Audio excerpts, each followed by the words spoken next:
nous pouvons travailler à essayer de sauvegarder ce qui nous reste, le peu qui nous reste de forêt, sans pour autant entamer le potentiel du Congo.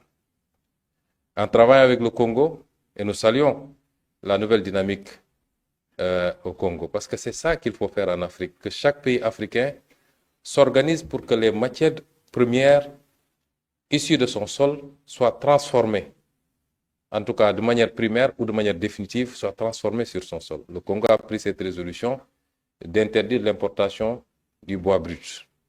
Et c'est une très bonne chose. Dans les axes de coopération que nous envisageons, il est possible que des Sénégalais, que le secteur privé sénégalais puisse aller investir au Congo pour traiter du bois et même aller vers la transformation la plus aboutie, notamment dans le domaine du mobilier, dans le domaine des contreplaqués et tout ce que vous voulez. Ensuite, le bois transformé, la première transformation, la transformation primaire, peut être acheminé également vers le Sénégal. Puis, au-delà de notre consommation, ici, pour les besoins du marché local, notre ambition, c'est de faire du Sénégal un point d'éclosion pour pouvoir distribuer dans le reste de l'Afrique de l'Ouest.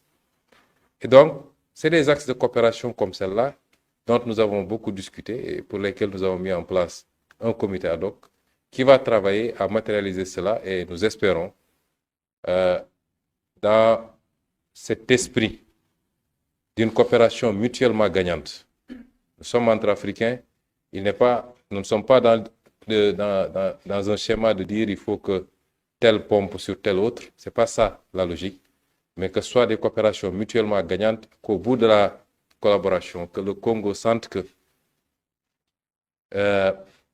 il a gagné beaucoup plus dans ce schéma de coopération que dans les schémas extraversés vers peut-être l'extérieur, et que le Sénégal également sente qu'il a beaucoup plus gagné quand il travaille avec le Congo, quand il exporte de très loin le bois dont il a besoin, au-delà de ses besoins qu'il ait pu servir de courroie pour acheminer du bois congolais dans le reste de l'Afrique de l'Ouest.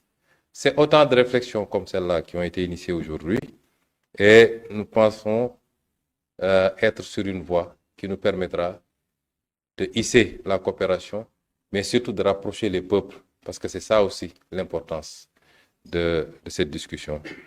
Sur la question de l'énergie, je considère que le Congo est un pays souverain qui a éprouvé le besoin à un moment donné d'aller vers une forme d'organisation de son secteur énergétique. Un appel d'offres a été lancé. La Sénélec, qui est une entreprise sénégalaise et qui est une fierté en tant qu'entreprise sénégalaise, a concouru à côté d'autres entreprises issues de pays beaucoup plus puissants que le nôtre, d'autres entreprises certainement africaines également. Et à l'issue du processus, elle a été choisie de manière transparente. Nous nous en félicitons. Et en félicitons également le gouvernement congolais.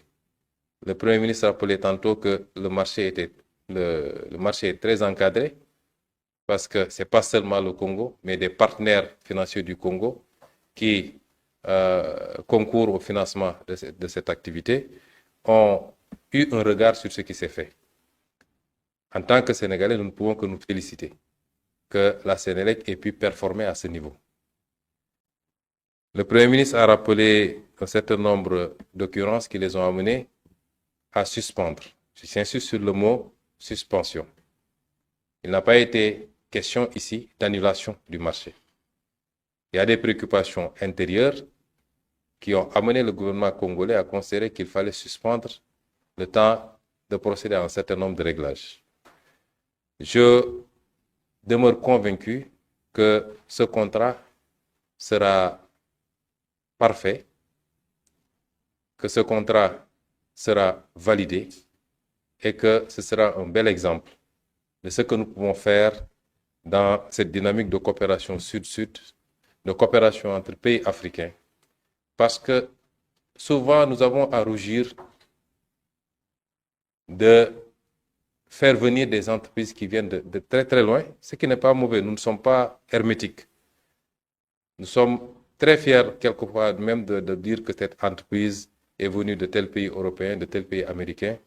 Il faut que cette fierté-là aussi, nous puissions l'éprouver.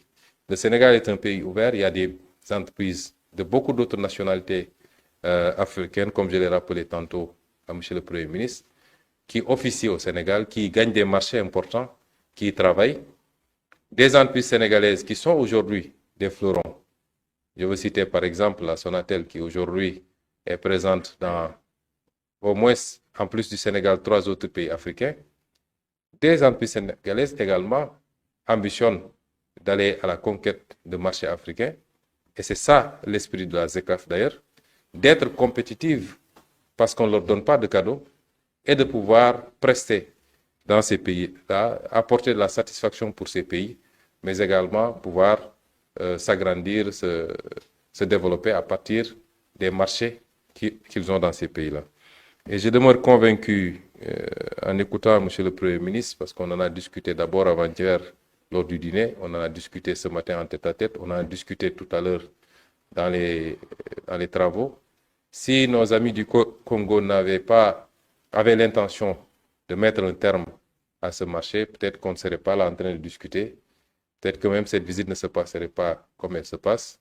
Et j'ai également largement discuté avec la plus haute autorité de la Sénélec, qui est dans de très bonnes dispositions, qui comprend la plupart des préoccupations soulevées ici et qui considère qu'il est possible d'y pourvoir de la manière la plus facile.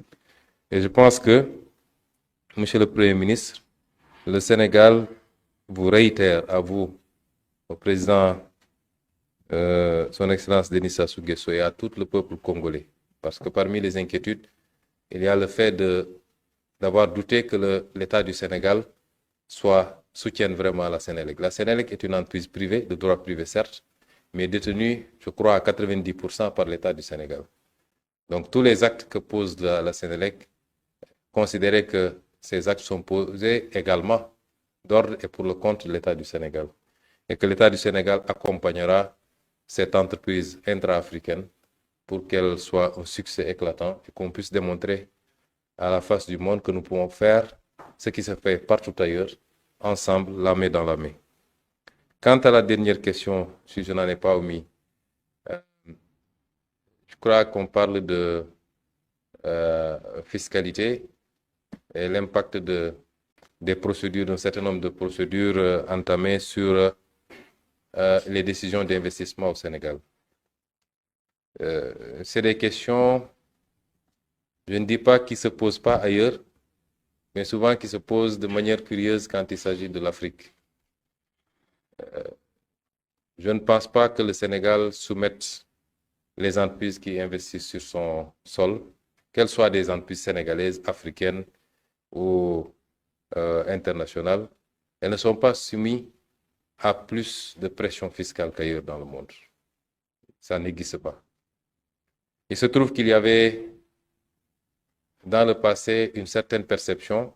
Je ne dis pas que c'est toutes les entreprises, il faut qu'on se comprenne bien, mais une certaine perception facilitée également par les pratiques internes, par les complicités internes, par les mauvais comportements dans les administrations, mais également des autorités politiques, qu'on pouvait venir investir dans nos pays, engranger les gains les plus importants et repartir tranquillement sans honorer ses obligations fiscales.